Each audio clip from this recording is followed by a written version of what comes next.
The Battleship New Jersey, or BB62, has 9 16-inch Mark 7 guns. It has 3 turrets, with 3 guns in each turret. 2 of the turrets were positioned forward, and 1 turret was placed backwards. In this episode, we will go inside the main turrets, learn about its internal structure. A shell and a pod bag are displayed here. This is when you realize how large the 16-inch shell is.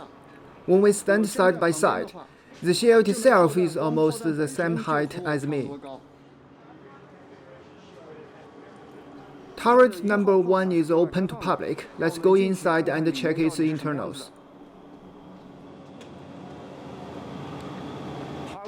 Climb through this narrow hatch.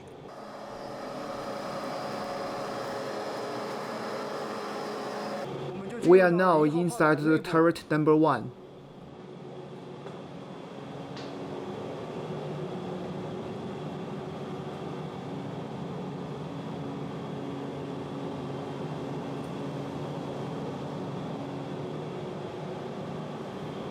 What we are entering now is actually just the uppermost part. It's only a small portion of the whole turret assembly. Through this hatch, we can see one of the rammers. The shell will be delivered from the deck below and loaded into the barrel here. Initially, the shell is at the upper right position. It's then placed parallel to the barrel and pushed inside. Behind the small door is an elevator for pod bags. Once the shell is inside the barrel, the elevator will lift 6 pod bags. These pod bags will also be pushed inside the gun. Here is a video of the loading in action. The shell is first lie flat and pushed inside the barrel. And then the elevator lifts up the pod bags. The loader first loads 3 pod bags, and then 3 more. So 6 in total. After the loading is completed, the gun will return to its firing position. And then fire! This series of processes needs to be completed within 30 seconds, and no mistakes can be made. In 1989, the USS Iowa was loading the turret number 2. The rammer pushed the pod bag too fast and too deep, and the pod bag ignited while loading. 47 men working in turret number 2 were killed. There's a periscope on each side of the turret. This is the one on the right. You can change the orientation. Let's try it out. You can also change the filters in the periscope. No filters now. Polarizing. Red. And yellow. It helps the operator to accurately identify objects with different light conditions.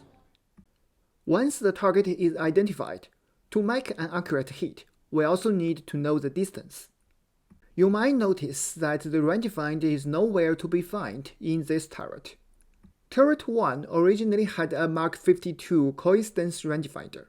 Turret 2 and 3 each has a Mark 52 stereoscopic rangefinder. Turret number 1's rangefinder was removed to reduce the front weight. As you can see from this picture, both turret number 2 and 3 have 2 small ears where the rangefinder is located, but turret number 1 does not. In this photo from World War II, turret number 1 still has a rangefinder.